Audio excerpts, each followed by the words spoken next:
Probably my favorite story about Abu Bakr is this one.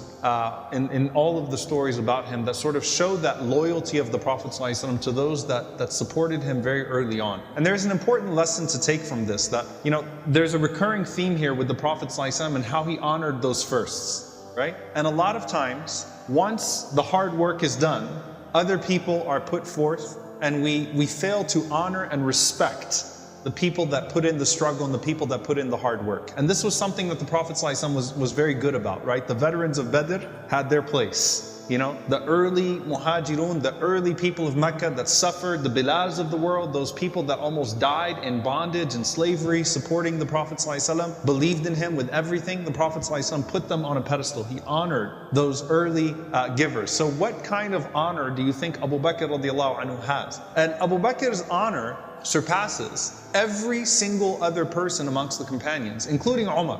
The Prophet ﷺ was sitting in the masjid, so put yourself in the masjid of the Prophet ﷺ, sitting there in Medina. And Abu Bakr radiallahu anhu walked in, and he was holding his garments, so he was holding his lower cloth, and you could see his legs, and he looked visibly upset. He looked like he was nervous, he looked like he was hurt, he looked like he was upset. The Prophet ﷺ looked at him and he said to the companions around him, it looks like Abu Bakr got into an argument.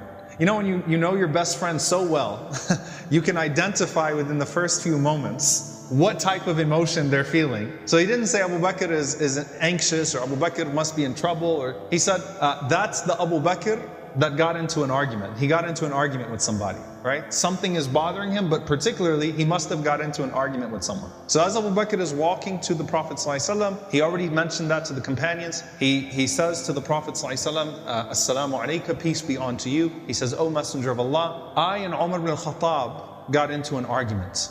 And in the midst of that argument, see, even the two best people, the shaykhan, the two sheikhs around the Prophet ﷺ could have an argument, right? They're human beings, they love each other, but they got into an argument. And Abu Bakr radiallahu anhu, he doesn't throw Umar under the bus. He says that I said some things I shouldn't have said in the midst of that argument. I was wrong. He's making it very clear. He doesn't say, you know how hot-headed Umar is. He doesn't take a shot at Umar. He says, I said some things that I should not have said, and I regretted it, and I apologized to Umar. So I asked Umar to forgive me, and he refused. So I'm coming to you to help me get his forgiveness. You see what's happening here? So I was wrong, Umar was right, but when I apologized, he was so upset that he didn't accept my apology. So I'm asking you, Ya Rasulullah, to help me seek that forgiveness. So the Prophet ﷺ put his hand on Abu Bakr's shoulder and he said, غَفَرَ اللَّهُ لَكَ يَا أَبَا بَكْرٍ, Allah will forgive you, O Abu Bakr. And he said it to him 3 times, calming him down, don't worry about it, Allah forgives you, right? So that's the first thing. And as he's saying that, Umar radiallahu anhu, right after he had the argument with Abu Bakr, he felt bad about it, that he didn't accept his apology. So he went to Abu Bakr's house to find him, to tell him I forgive you, and he didn't find him there, so he went to the masjid. Umar radiallahu anhu walks to the masjid, and as he walks into the masjid, the Prophet ﷺ locks eyes with him, and the Prophet ﷺ looks extremely upset. Abu Bakr looks at the Prophet ﷺ locking eyes with Umar radiallahu anhu, and he says, Ya Rasulullah, I was wrong.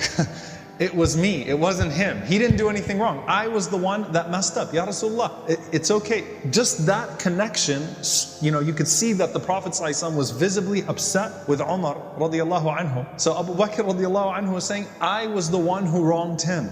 And as Umar radiallahu anhu walks up, listen to what the Prophet ﷺ says to Umar ibn Khattab radiallahu anhu. And there are very few times you're going to see the Prophet alayhi salatu wasalam admonish a man like Umar, who he loves and honors to that level, to that extent. He says to him, listen, إِنَّ اللَّهَ بَعَثَنِي إِلَيْكُمْ فَقُلْتُمْ كَذَبْتَ. Allah sent me to all of you, and you people said, you lie.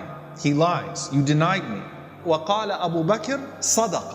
And Abu Bakr said, he's telling the truth. وَوَاسَانِي بِنَفْسِهِ وَمَالِهِ. And he supported me with all of himself and all of his wealth, like no other person. By the way, the word wasani is he gave me his all. It's the same word that the Prophet ﷺ used to describe Khadija radiallahu anha. وَوَاسَتْنِي. Gave me his all, she gave me her all. No one could replace Khadija, right?